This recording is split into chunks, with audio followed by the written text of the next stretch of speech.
पूछना है तो आप मेरे को बीच में इंटरप्ट कर सकते हैं, ठीक है? और मुझे बहुत खुशी होगी जब आप मेरे को इंटरप्ट करेंगे, है ना? तो जब हम आज अपने एक प्रोडक्ट की बात करेंगे जिसका नाम है न्यूट्रोलाइट डेली, है ना? तो न्यूट्रोलाइट डेली की जब हम बात करते हैं तो हम पहले ये समझते हैं कि ये न्यूट्रोलाइट डेली है क्या? और ये न्यूट्रोलाइट डेली का एक्चुअली में हमारी लाइफ में क्या योगदान रहेगा, है ना? जब तक हमें ये नहीं पता चलेगा कि इसका पर्पस क्या है हमारी लाइफ में, हमारे लिए मुश्किल हो जाएगा। आज के टाइम पे जो भी हम खाना खाते हैं, जो भी खाना खाते हैं, उसमें से जो हमारे शरीर में उस खाने से क्या मिलता है ना? हमारे उस जो भी हम खाना खाएँगे उसमें से 2 चीज़ें शरीर के लिए बहुत महत्वपूर्ण होती है जिसको हम बोलते हैं एक माइक्रो न्यूट्रिएंट्स और एक होते हैं मैक्रो न्यूट्रिएंट्स। मैक्रो न्यूट्रिएंट्स के बारे में जैसे लास्ट टाइम हमने बात की थी, क्या होते हैं? जो जनरली जो भी हमारे प्रोटीन्स हैं, फैट हैं, कार्ब्स हैं, है ना?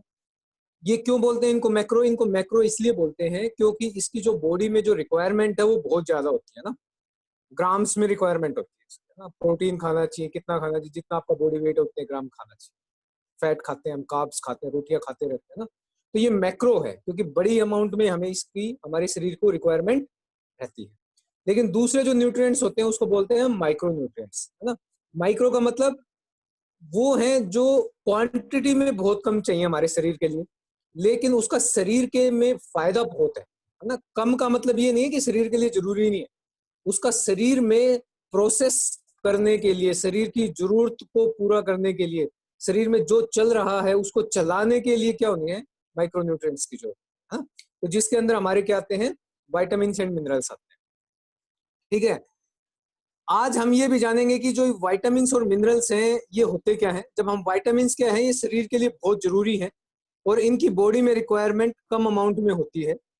कम अमाउंट में रिक्वायरमेंट का मतलब ये बिल्कुल ना निकालें कि इसकी हमारे शरीर में ज़रूरत नहीं है। इसकी ज़रूरत बहुत ज़्यादा है हमारे शरीर के लिए, जो हम जैसे-जैसे आगे बढ़ेंगे हम समझेंगे, है ना? जनरली विटामिन्स का मेरे शरीर के लिए रोल क्या होता है? जो विटामिन्स हैं, वो मेरे शरीर में एनर्जी प्रोड्यूस करते हैं, राइट? इम्यून सिस्टम को स्ट्रॉन्ग करते हैं और मेरे शरीर के अंदर जो ब्लड ब्लड कोटिंग है, इसमें भी मदद करते हैं और इसके अलावा बहुत सारा यूज़ है इन विटामिन्स का, जो हम आगे बढ़ेंगे। रोल ऑफ मिनरल्स क्या है? रोल ऑफ मिनरल भी बहुत इंपॉर्टेंट है। ये मेरी ग्रोथ में बहुत महत्वपूर्ण रोल निभाते हैं, राइट? मेरी बोन हेल्थ को बहुत स्ट्रॉन्ग करते हैं। मेरे शरीर में फ्लूइड को बैलेंस करने में मदद करते हैं और इसके बहुत सारी चीज़ों को प्रोसेस करने में क्या है? मिनरल्स का यूज़ होता है। और जो ये विटामिन और मिनरल्स हैं, ये हमें कहाँ से मिलते हैं? ये हमें अपने खाने से मिलते हैं और सबसे बड़ी चीज़ क्या है कि जो ये हम खाना खा रहे हैं, वो एक ही फूड से नहीं मिलता है। इसके लिए हमें डिफरेंट टाइप ऑफ फूड खाने की ज़रूरत है, फल-फ्रूट खाने की ज़रूरत है ना? जो विटामिन्स होते हैं, ये एसेंशियल हैं, राइट? एसेंशियल का मतलब इन्हें हमारा शरीर नहीं बना सकता है और जिन्हें हमारा शरीर नहीं बना सकता है, इसका मतलब ये विटामिन्स एंड मिनरल्स हमें कहाँ से लेने पड़ेंगे? हमें बाहर अपने खाने से ही लेने पड़ेंगे। जो विटामिन्स होते हैं, ये ऑर्गेनिक कंपाउंड होते हैं जनरली और प्लांट्स में और एनिमल्स में मिलते हैं और ये हीट, एसिड और एयर से टूटते हैं। जबकि जो मिनरल्स होते हैं, वो हमारे सॉइल में, वाटर में पाए जाते हैं, राइट? जिन्हें हम ब्रेक नहीं कर सकते, राइट? और इन्हें जो विटामिन और मिनरल्स हैं, इनको हमारी बॉडी एब्ज़ॉर्ब करती है। डिफरेंट फूड से different type of vitamins and minerals मिलते हैं, इसलिए हमें वैरायटी ऑफ फूड खाने की ज़रूरत है। हर विटामिन एंड मिनरल के स्पेसिफिक रोल हैं, यानी हर विटामिन और मिनरल अपने आप में हर एक के कार्य डिफरेंट हैं, शरीर को स्वस्थ रखने में अहम रोल निभाते हैं। यह हमारी ग्रोथ में मदद करता है और हमें बहुत सारी बीमारियों से बचाता भी है। इसमें जब हम बात करते हैं विटामिन्स और मिनरल्स की, तो इसमें कुछ जो विटामिन्स, मिनरल्स होते हैं, ये क्या होते हैं? वाटर सोल्यूबल होते हैं। वाटर सोल्यूबल विटामिन्स होते हैं। वाटर सोल्यूबल्स का मतलब क्या होता है? वो विटामिन्स जो हमारे वाटर में सोल्यूबल हो जाते हैं, यानी जो वाटर में घुलनशील हैं। जब हम खाएँगे तो उसको बॉडी में एब्ज़ॉर्ब होने के लिए क्या चाहिए? वाटर की रिक्वायरमेंट होती है। और यदि ये एक्सेस हो जाए हमारे शरीर में, तो ये यूरिन के थ्रू हमारे शरीर से बाहर निकल जाता है। इसलिए ये हमेशा कभी भी शरीर में एक्सेस अमाउंट में नहीं होता। तो इसके लिए हम थोड़ा-सा ज़्यादा पानी पीना चाहिए। जैसे मोस्ट ऑफ जो विटामिन बी है, है ना, वो क्या होता है, वाटर सोल्यूबल होता है। और जो विटामिन सी है वो भी हमारा क्या होता है, वाटर सोल्यूबल होता है। दूसरा क्या है, फैट सोल्यूबल है। फैट सोल्यूबल का मतलब वे विटामिन जो हमारे शरीर में फैट में घुलनशील होते हैं। यानी फैट में घुलनशील का मतलब उनको यूज करने के लिए, उनका ज्यादा एब्जॉर्ब होने के लिए वो किस में होते हैं, फैट उनको क्या करता है, एब्जॉर्ब करता है। और वो मेरे शरीर में क्या हो जाते हैं, जब एब्जॉर्ब हो जाते हैं और मान लो शरीर को कभी दोबारा उसकी जरूरत पड़ती है, तो वो फैट में से क्या होते हैं, सिंथेसिस होके, मतलब फैट में से उसको क्या निकलते हैं, फिर वो बाहर आते हैं और मेरी शरीर की रिक्वायरमेंट को पूरा कर लेते हैं। इसलिए वे जो फैट सोल्यूबल वाइटामिन होते हैं वो मेरे शरीर में स्टोर हो जाते हैं और जरूरत के टाइम पे हम उन्हें दोबारा यूज कर पाते हैं, शरीर उनको दोबारा से यूज कर लेता है। अब हम इनमें से एक पढ़ेंगे। सबसे पहले हम पढ़ेंगे एक विटामिन है जिसका नाम है विटामिन बी। ये जो विटामिन बी है ये हमारे शरीर में क्या रोल निभाता है।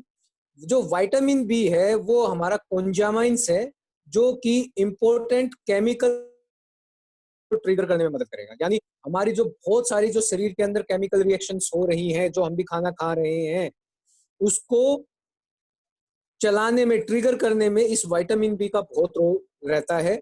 इसीलिए जो विटामिन बी है वो हमारे शरीर में एनर्जी प्रोड्यूस करने में मदद करता है।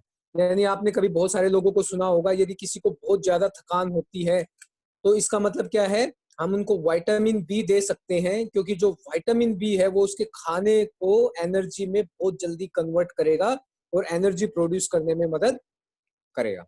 ठीक है, तो विटामिन बी क्या होता है, विटामिन बी अकेला एक विटामिन नहीं है, ये कई विटामिन का कॉम्बिनेशन होता है। इसलिए जैसे आप मार्केट में कभी भी जब डॉक्टर के पास जाते हैं तो डॉक्टर क्या लिखता है, एक लिखता है बी कॉम्प्लेक्स, है ना। कॉम्प्लेक्स का मतलब मल्टीपल बी के और भी विटामिन उसके अंदर होते हैं। तो इसमें एक विटामिन है जिसका नाम हम पहले स्टडी करेंगे, जिसका नाम है विटामिन बी 1, जिसको हम थायामीन भी बोलते हैं। ये क्या करता है, ये करता है हमारे शरीर में एनर्जी प्रोड्यूस करने में मदद करता है और ब्रेन की फंक्शनलिटी को सही तरीके से काम करने में मदद करेगा। ठीक है, विटामिन बी का क्या है, थायमीन है, जो help to convert the nutrients into energy और ब्रेन फंक्शनलिटी में काम करता है। फिर एक होता है विटामिन बी है विटामिन बी 2, जिसको हम क्या बोलते हैं, रिबोफ्लेविन बोलते हैं। अब ये रिबोफ्लेविन क्या होता है, इसका काम क्या होता है, इसका काम भी क्या होता है, शरीर में एनर्जी प्रोडक्शन का काम होता है, सेल फंक्शंस में मदद करता है और फैट की मेटाबॉलिज्म में भी क्या करता है, ये मदद करता है। इसके बाद एक अगला विटामिन है जिसका नाम है विटामिन बी 3, जिसको हम बोलते हैं नियासिन, है ना। तो जो विटामिन बी 3 नियासिन है, ये क्या करता है, ये हमारे शरीर में फूड को एनर्जी में कन्वर्ट करने में मदद करता है, हमारे नर्वस सिस्टम को अच्छा करने में मदद करता है और हमारी स्किन को भी अच्छा करने में मदद करता है। ठीक है, इसके बाद है विटामिन बी 5। विटामिन बी 5 क्या है, जिसको हम बोलते हैं पेंथानोनिक एसिड।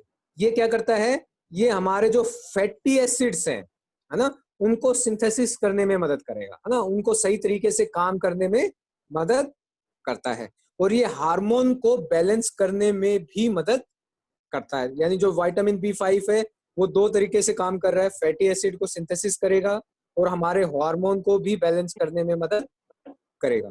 इसके बाद एक है विटामिन बी 6।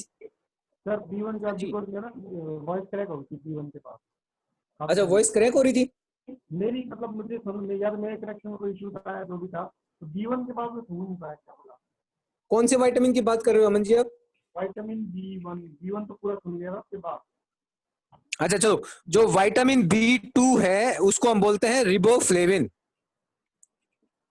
ठीक है, वो क्या करता है, वो एनर्जी प्रोडक्शन करने में मदद करेगा और सेल, जो हमारी बॉडी का जो सबसे बारीक चीज है सेल, जिसको उसको क्या कहते हैं, सेल की फंक्शनलिटी और फैट मेटाबॉलिज्म, इन दोनों में मदद करेगा। इसके बाद है विटामिन बी 3, जिसको हम बोलते हैं नियासिन। ये क्या करता है, ये हमारा करता है,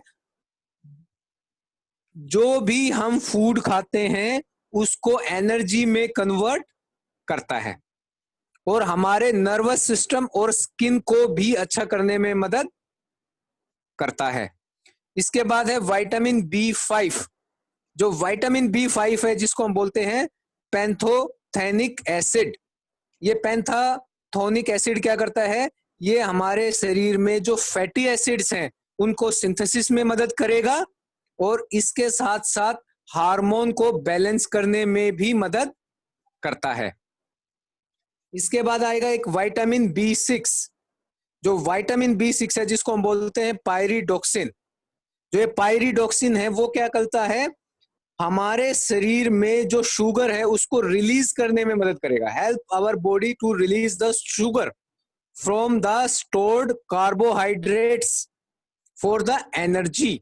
यानी हमारे शरीर में जो कार्बोहाइड्रेट स्टोर हैं उनमें से एनर्जी शुगर को रिलीज करने में मदद करता है। कभी कभी कहते हैं ना हमारे अंदर स्टोर हो गया है और शरीर को जब जरूरत पड़ती है तो वो कार्ब्स और फैट से क्या लेता है, एनर्जी ले लेता है।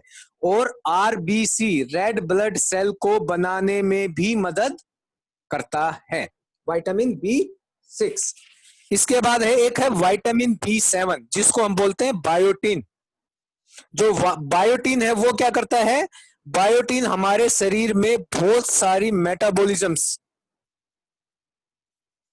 ऑफ फैटी एसिड में रोल है बहुत ज्यादा इसका, एमिनो एसिड्स में बहुत ज्यादा रोल है इसका, और ग्लूकोज में भी इसका बहुत सारा रोल है। Plays a role in the metabolism of fatty acid, amino acid and glucose. ठीक है। अगला है हमारे पास एक विटामिन B9। विटामिन B9 क्या है, फोलेट। फोलेट क्या करता है, हमारी आरबीसी को बनाने में मदद करेगा, आरबीसी फॉर्मेशन में मदद करेगा, राइट। इसके बाद है हमारे पास विटामिन B12 जिसको हम क्या बोलते हैं, कोबालामिन। कोबालामिन यानी कोबालामिन जो विटामिन B12 है वो क्या मदद करता है, वो मदद करता है नर्वस सिस्टम में, ब्रेन फंक्शनलिटी में, आरबीसी में, डाइजेशन सिस्टम में बहुत बहुत मदद करता है। इसलिए आज आप देखेंगे तो विटामिन B12 की जब लोगों में डेफिशिएंसी पाई जाती है तो नमनेस की प्रॉब्लम, नर्वस सिस्टम की प्रॉब्लम, ब्रेन की प्रॉब्लम्स, बहुत सारी प्रॉब्लम्स विटामिन B12 की कमी से भी होती हैं। तो ये एक विटामिन बी है जो इसको हम बोलते हैं vitamin B complex. Ashish ji कुछ पूछना है? नहीं सर, नहीं। ठीक है। और ये विटामिन बी देखा जाए तो 1 2 3 4 5 6 7 8 लगभग 8 तरीके के विटामिन बी हमने अभी डिस्कस किए है ना। अलग अलग नाम है और हर एक की अलग अलग फंक्शनलिटी पाई जाती है। इसके बाद एक होता है हमारे पास विटामिन सी। अब जो ये विटामिन सी है ये क्या है, एक स्ट्रॉन्ग एंटीऑक्सीडेंट है, राइट। और ये हमारे न्यूरोट्रांसमीटर में बहुत मदद करता है। यानी हमारी जो सिग्नलिंग है माइंड की अलग अलग चीजों तक पहुंचने की, सिग्नलिंग में बहुत मदद करता है। ये हमारी स्किन के लिए जो मेन कोलेजन है उसको क्रिएट करता है और स्किन के लिए प्रोटीन बनाने में भी मदद करता है। जो मेन जो कोलेजन है जो स्किन के लिए जो होता है वो एक प्रोटीन है जो बनाता है, राइट, विटामिन सी। इसलिए विटामिन सी हमारी स्किन के लिए भी बहुत अच्छा होता है और बहुत अच्छा एंटीऑक्सीडेंट है जो हमारे न्यूरोट्रांसमीटर में हेल्प करता है। इसके बाद आते हैं फैट सोल्यूबल विटामिन, जैसे हमने बात करी थी ना, जो किसमें घुलनशील है, जो फैट में अच्छी तरीके से घुल जाते हैं और जब शरीर को जरूरत पड़ती है तो ये कंज्यूम होके फैट में स्टोर हो जाते हैं और जब भी हमारे शरीर को जरूरत पड़ती है तो हम इसे यूज कर पाते हैं। जिसमें एक विटामिन ए है जिसके बारे में हम अभी डिस्कस करेंगे, विटामिन ए। विटामिन ए का क्या रोल है हमारे शरीर के अंदर, ये हमारे शरीर में विजन में बहुत हेल्प करेगा और ऑर्गन की फंक्शनलिटी में बहुत मदद करता है विटामिन। ठीक है। फिर हमारा एक आता है विटामिन डी। बी हमने डिस्कस कर लिया था, विटामिन सी डिस्कस कर लिया था, अब आएगा विटामिन डी। अब ये विटामिन डी क्या है, ये मेरे शरीर के अंदर इम्यून सिस्टम को स्ट्रॉन्ग करता है और कैल्शियम को एब्जॉर्ब करने में भी मदद करता है और हमारी बोन की ग्रोथ में भी मदद करता है। यानी अकेले एक विटामिन डी इम्यून सिस्टम को ही बना रहा है, हमारी कैल्शियम को एब्जॉर्ब कर रहा है, हमारी बोन की ग्रोथ में भी मदद कर रहा है। इसके बाद आता है एक विटामिन ई। विटामिन ई किस लिए यूज होता है, ये अगेन हमारे इम्यून सिस्टम को अच्छा करता है, एक एंटीऑक्सीडेंट है जो हमारे जो सेल जो डैमेज हो रहे हैं उनको रिपेयर करने में भी मदद करता है। यानी सेल डैमेज से में भी हमारी क्या करता है, प्रोटेक्शन करता है। इसके बाद आता है एक विटामिन के।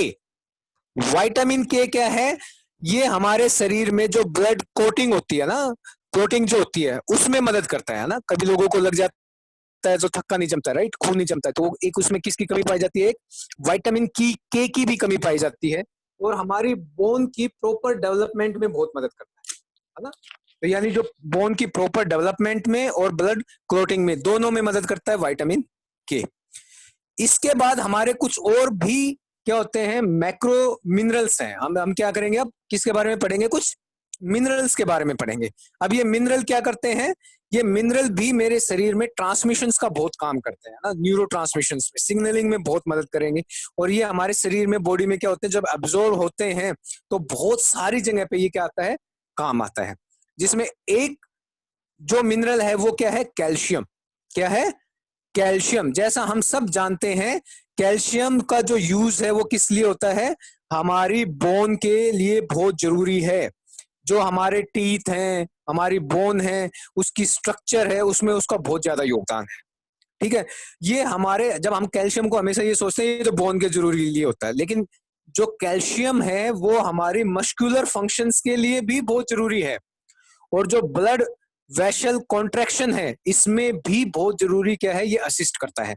यानी ब्लड वेसल कॉन्ट्रैक्शंस, और क्या करता है, ये हमारी मसल्स के फंक्शंस में बहुत ज्यादा योगदान है कैल्शियम का। तो इसलिए ये ना सोचे कि कैल्शियम सिर्फ बोन में काम आता है, ये मसल्स में भी काम आता है और ब्लड वेसल्स में भी काम आता है। इसके बाद एक मिनरल है जिसको हम बोलते हैं फॉस्फोरस। फॉस्फोरस क्या करता है, it is the part of bone and cell membrane structure. यानी जो सेल की जो मेम्ब्रेन होती है जिसमें फ्लूइड होता है, उसको की जो स्ट्रक्चर है उसमें किसका यूज होता है, फॉस्फोरस का यूज होता है। और हमारी बोन के अंदर भी इसका यूज होता है। इसके बाद आता है मैग्नीशियम।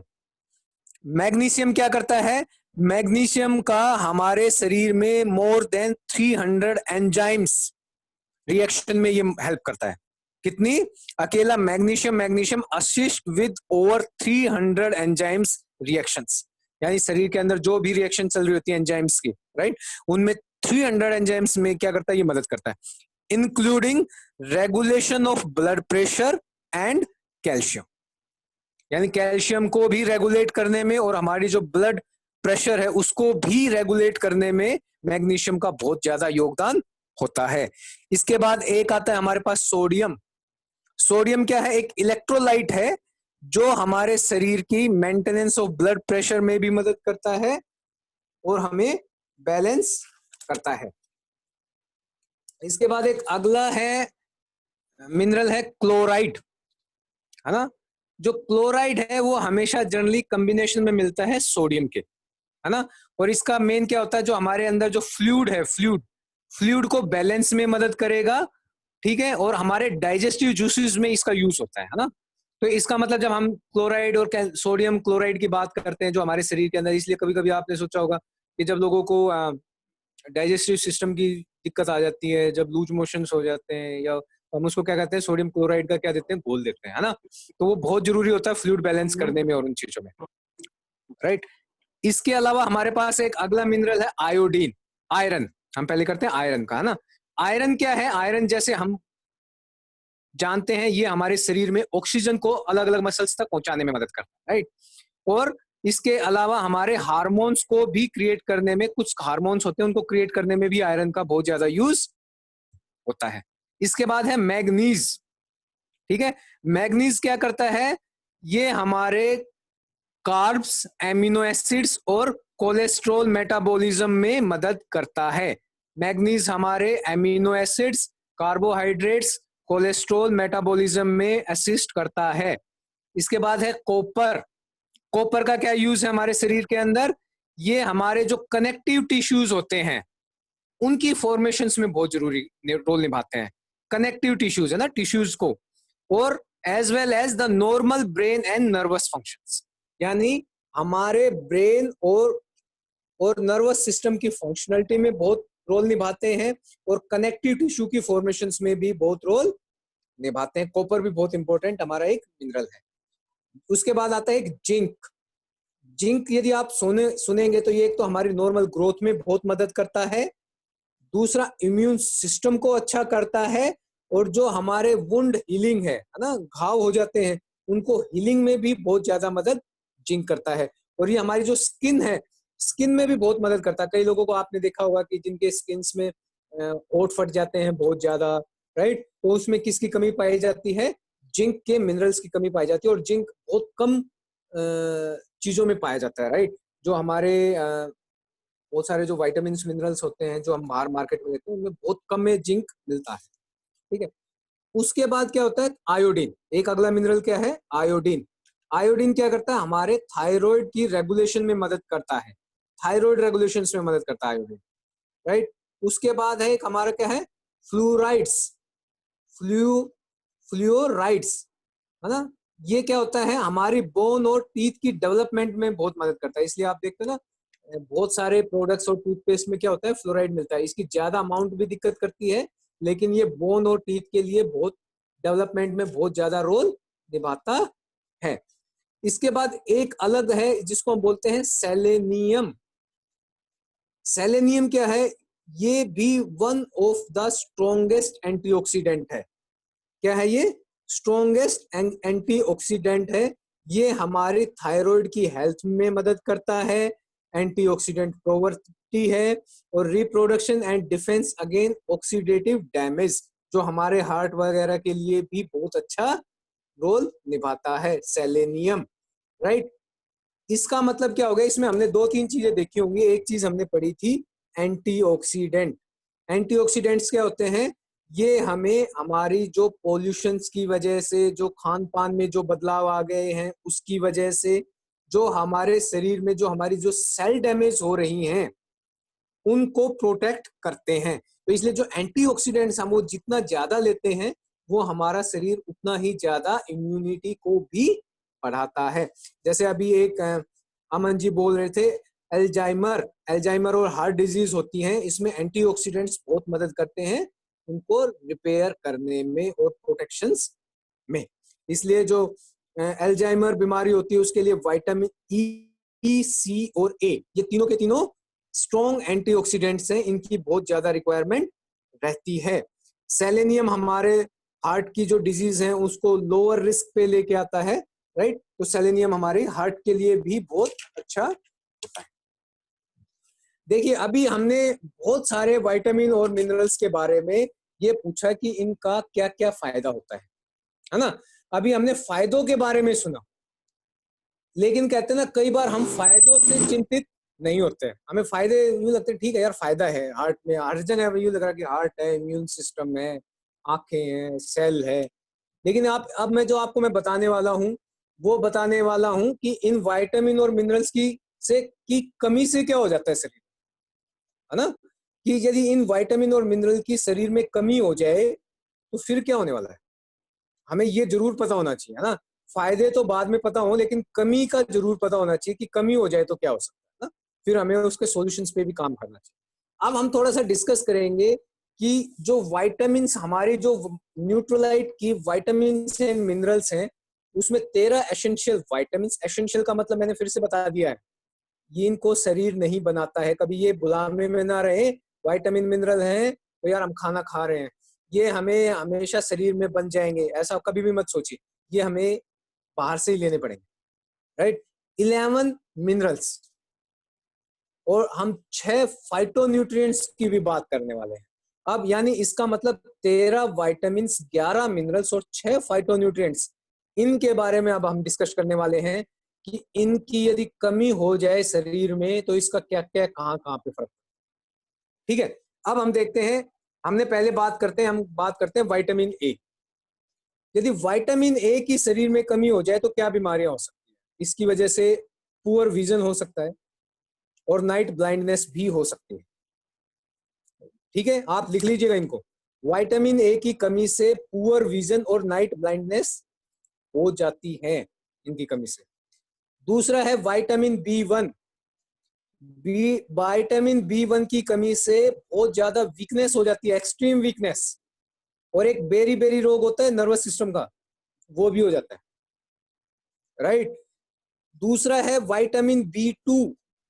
विटामिन B2 की कमी से क्या हो जाता है, ये रिटार्डेड ग्रोथ, हमारी ग्रोथ को, जो शरीर की जो ग्रोथ हो रही है उसको कम कर देता है यदि विटामिन B2 की कमी हो जाए तो। Bad skin, mouth ulcer, crack at the corner of mouth, यानी माउथ के जो कॉर्नर्स हैं, राइट, यहाँ पे क्या हो जाते हैं, क्रैक्स आ जाते हैं विटामिन B2 की कमी से। तो इसका देखा आपने ग्रोथ में,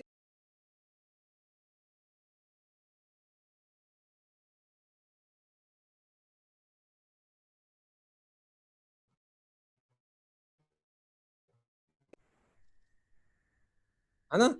तो सॉरी, जो विटामिन B2 की कमी से क्या बताया मैं, विटामिन B2 की कमी से retarded growth, bad skin, mouth ulcer, cracks at the corner of mouth, कई लोगों के आपने देखा होगा, राइट। अब इसके बाद आता है एक विटामिन B6। विटामिन B6 की कमी से क्या होता है, फटीक हो जाती है, एनीमिया हो जाता है, ठीक है।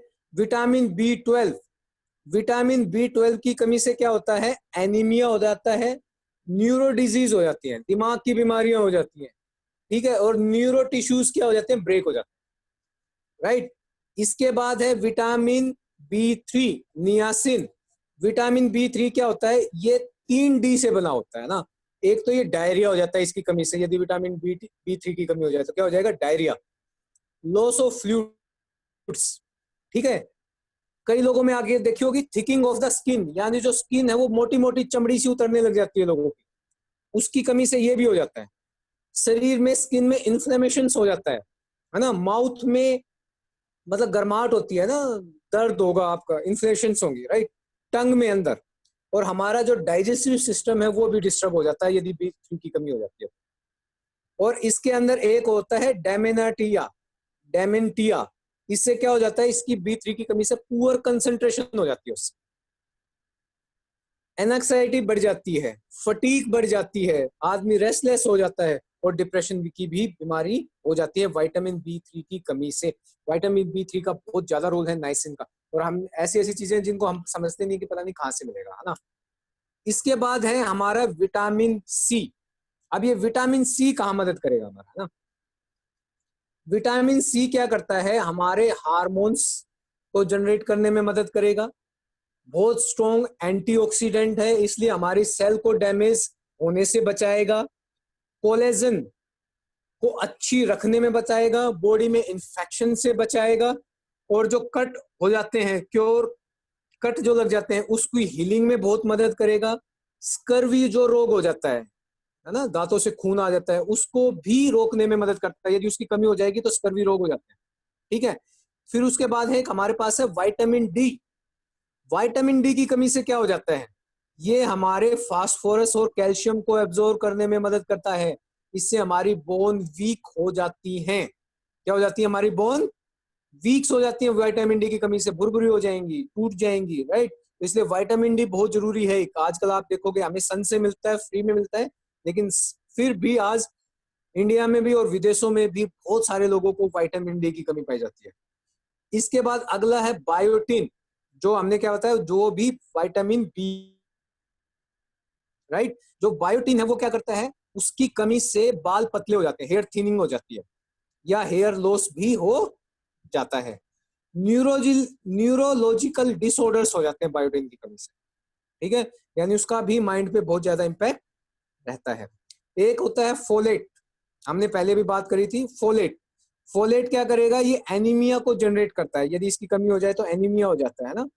और उसके बाद आएगा, हम पढ़ेंगे कैल्शियम, मिनरल आ गया कैल्शियम। कैल्शियम से क्या होता है, ऑस्टोपोरोसिस हो जाता है, कैल्शियम की कमी से ऑस्टोपोरोसिस हो जाता है, राइट। तो ये कैल्शियम की कमी से हो जाता है, बोन्स की बहुत दिक्कतें आती हैं, इसलिए आजकल आप देखते होंगे कि विटामिन, कैल्शियम और विटामिन डी की कमी पाई जाती है। लोग दूध नहीं पीते हैं, बाहर सुबह सुबह मॉर्निंग में नहीं निकलते, इसलिए कैल्शियम और विटामिन डी की बहुत कमी पाई जाती है ना। इसके बाद एक अगला मिनरल है क्रोमियम। क्या है, क्रोमियम। क्रोमियम से क्या हो जाता है, डायबिटीज लाइक कंडीशंस पैदा हो जाती है क्रोमियम की कमी से, यदि शरीर में हो जाए तो डायबिटीज लाइक कंडीशंस हो जाती है, थकान वगैरह, शुगर की कमी, ऐसा कुछ महसूस होने लग जाएगा, राइट। इसके बाद है कॉपर। कॉपर से क्या हो जाएगा, एनीमिया हो जाता है इसकी कमी से, और हमारी इसकी कमी से बोन भी एबनॉर्मल हो जाती हैं, बोन में भी एबनॉर्मलिटी आ जाती है कॉपर की कमी से। इसके बाद है हमारा आयोडीन। हम बचपन से पढ़ते हैं आयोडीन से क्या होता है, गोइटर, घेंगा का रोग हो जाता है ना। इससे ड्वार्फिज्म भी होता है, ड्वार्फिज्म मतलब कान सुनना बंद हो सकता है, और मेंटल रिटार्डेशंस भी हो जाती हैं इसकी आयोडीन की कमी से। ठीक है, तो आयोडीन की कमी से गोइटर भी हो गया, ड्वार्फिज्म भी हो गया, और मेंटल रिटार्डेशंस भी हो जाता है। इसके बाद है हमारे पास आयरन। अब आयरन की कमी से क्या होगा, अगेन एनीमिया हो जाएगा, और शरीर में बहुत ज्यादा फटीग हो जाती है, थकान हो जाती है इसकी वजह से। इसके बाद है मैग्नीशियम। मैग्नीशियम की वजह से क्या हो जाता है, यदि शरीर में मैग्नीशियम की कमी हो जाए तो कंफ्यूजन्स जनरेट हो जाते हैं, यानी शरीर में, माइंड में ऐसे ही चलेगा, कंफ्यूजन्स रहेंगे हर चीज में, राइट। दिमाग में फोकस नहीं बढ़ेगा, कंसंट्रेशन नहीं बढ़ेंगे, है ना, ग्रोथ नहीं होगी, है ना, और वीकनेस आएगी, राइट। तो शरीर के अंदर क्या हो जाती है, फेलियर्स हो जाते हैं, वीकनेस आ जाती है, ग्रोथ फेलियर्स हो जाते हैं इसकी वजह से, right? इसके बाद है फोस्फोरस। फोस्फोरस की कमी से क्या हो जाता है, फटीक, अगेन फिर से थकान हो जाएगी, एपिटाइट लॉस हो जाएगा, मस्कुलर वीकनेस आएगी, बोन पेन होगा फोस्फोरस की कमी से। मैंने कहा था ना फोस्फोरस बोन में भी पाया जाता है, तो उसकी वजह से जो बोन में जो पेन होता है वो हो जाएगा, थकान हो जाएगी, और मस्कुलर वीकनेस भी, और एपिटाइट लॉस भी हो जाता है, इसलिए फोस्फोरस भी बहुत इंपॉर्टेंट है। फिर आएगा सेलेनियम। अब सेलेनियम की शरीर में कमी हो जाए तो क्या करेगा, सेलेनियम की कमी से हार्ट डैमेज होने के चांसेस बढ़ जाते हैं, और एक कैसान डिजीज है वो भी हो जाती है इसकी वजह से, राइट, यदि सेलेनियम की कमी हो जाती है। इसके बाद पाया जाता है जिंक। अब जिंक की कमी से क्या होगा, जिंक क्या करेगा, हमारी एक तो ग्रोथ को कम करने में, यदि ग्रोथ को रिटार्डेशन में बहुत है रोल है इसका, यदि ग्रोथ नहीं बढ़ेगी, अच्छे से ग्रोथ नहीं होगी एक इंसान, ठीक है, स्किन में दिक्कत क्रिएट हो जाएंगी, स्किन डैमेज हो जाती है, क्रैक्स आ जाते हैं, राइट, मुंह पे छाले हो जाते हैं, इम्यूनिटी डिक्रीज हो जाती है जिंक से। जिंक का बहुत बड़ा रोल होता है हमारी इम्यूनिटी के लिए भी, है ना। और इसके बाद क्या होता है, डिलेड सेक्सुअल मैच्योरिटी, इसमें भी जिंक का बहुत ज्यादा रोल होता है, इससे वो भी क्या हो जाती है, डिलेड हो जाती है। फिर है विटामिन के। विटामिन क्या करता है, विटामिन के हमारी इसकी कमी हो जाए तो ब्लड क्लोटिंग ढंग से नहीं हो, एक तो, दूसरा एक्सेसिव मेंस्ट्रुअल फ्लो होता है, मतलब जनरली लेडीज के अंदर होता है ये, राइट, विटामिन के की कमी हो जाए तो ब्लड, और ये यूरिन में, यदि आप किसी को ब्लड निकलता है यूरिन के थ्रू या स्टूल्स के थ्रू, वो भी एक वजह उसकी क्या हो सकती है, विटामिन के की कमी भी हो जाती है, यानी विटामिन के की कमी से ब्लड भी स्टूल्स और यूरिन के थ्रू निकलना शुरू हो जाता है, यदि इसकी कमी ज्यादा हो जाती है, राइट। फिर है विटामिन ई। जो विटामिन ई है उसका क्या है, वो एक्ने, यदि किसी को एक्ने होते हैं तो उसमें विटामिन ई की कमी है शरीर के अंदर। स्ट्रेच मार्क्स आ जाते हैं कई लोगों में, है ना, वो भी क्या सिम्टम है उसके भी, कि शरीर में विटामिन ई की कमी है। और हमारा कैटरेक्ट्स, आंखों का जो है उसमें भी है, ब्लिस्टर, इन रोगों में भी विटामिन ई की कमी, ये रोग भी विटामिन ई की कमी से होते हैं। फिर है एक है मोलिबेडिनम। मोलिबेडिनम, मोलिबेडिनम, राइट। ये क्या होता है, सल्फाइट होता है, जो टॉक्सिसिटी हो जाती है इसकी कमी से, यदि इसकी कमी शरीर में हो जाए तो क्या हो जाएगी, सल्फाइट टॉक्सिसिटी जनरेट हो जाती है, जिसके सिम्टम्स क्या होते हैं, हेडेक, नोसिया, वोमिटिंग, कोमा, ये कमियां क्या हो सकती है, इसकी कमी से हो सकती है ना, सल्फेट टॉक्सिसिटी बढ़ जाती है यदि मोलिबेडिनम की कमी हो जाती है शरीर के अंदर तो। इसके बाद है एक है पैंथाथोनिक एसिड। पैंथाथोनिक एसिड, ये भी हमारे विटामिन, इसकी कमी से क्या हो जाता है, इसकी वजह से हाथों और पैरों में नमनेस आ जाती है, झंझनाहट महसूस होगी हाथों और पैरों में, हेडेक हो जाएगा, थकान आएगी, रेस्टलेस हो जाएंगे, ठीक है, डिस्टर्ब स्लीप हो जाएगी, गैस्ट्रियस प्रॉब्लम्स हो सकती हैं इसकी वजह से, है ना, यदि इसकी शरीर के अंदर इसकी कमी पाई जाती है। तो हमने ये देखा कि जो हमारे 13 विटामिन और 11 मिनरल्स हैं, इनमें से हर विटामिन और मिनरल्स की कमी से क्या क्या रोग, राइट। अब इसमें हमारा एक क्या पाया जाता है, हमारे इसमें पाया जाता है एक फाइटोन्यूट्रिएंट्स भी पाए जाते हैं। और फाइटोन्यूट्रिएंट्स क्या है, ये सिर्फ और सिर्फ न्यूट्रोलाइट के पेटेंटेड है, राइट। और इसके अंदर 6 ऐसे फाइटोन्यूट्रिएंट्स पाए जाते हैं। जो फाइटोन्यूट्रिएंट्स हैं वो क्या करते हैं, ये फाइटोन्यूट्रिएंट्स जो होते हैं वो बहुत स्ट्रॉन्ग एंटीऑक्सीडेंट्स होते हैं, है ना, और ये एंटी इन्फ्लेमेटरी भी होते हैं, यानी शरीर के अंदर जो पेन वगैरह या जलन होती है उसमें भी क्या करते हैं, उसको भी कम करने में ये मदद करते हैं। ये हमारे शरीर में इम्यूनिटी को बढ़ाने में मदद करते हैं फाइटोन्यूट्रिएंट्स। और इंटरसेल्यूलर कम्युनिकेशंस, समझ में आया, इंटरसेल्यूलर कम्युनिकेशन यानी ट्रांसमिशन, सिग्नल ट्रांसमिशंस में भी फाइटोन्यूट्रिएंट्स क्या करते हैं, बहुत वाइटल रोल निभाते हैं। हमारे डीएनए को रिपेयर करने में मदद करते हैं, हमारे शरीर से डिटॉक्सिफिकेशंस में भी मदद करते हैं। जो एस्ट्रोजेंस, मेटाबॉलिज्म्स, जो हम बहुत सारी चीजें बाहर से ले लेते हैं, उनको भी, उनकी वजह से जो डीएनए जो डैमेज हो रहा है उसको भी रिपेयर करने में मदद करता है। तो फाइटो जो न्यूट्रिएंट्स होते हैं उनका बहुत बड़ा रोल है हमारे शरीर के अंदर। तो यानी इतने सारे, तो ऐसे क्या है हमारे पास, कितने हैं, 6 फाइटोन्यूट्रिएंट्स हमारी मल्टीविटामिन्स एंड मिनरल्स में पाए जाते हैं। इसके अंदर एक हमारा पाया जाता है अल्फा अल्फा कंसंट्रेट।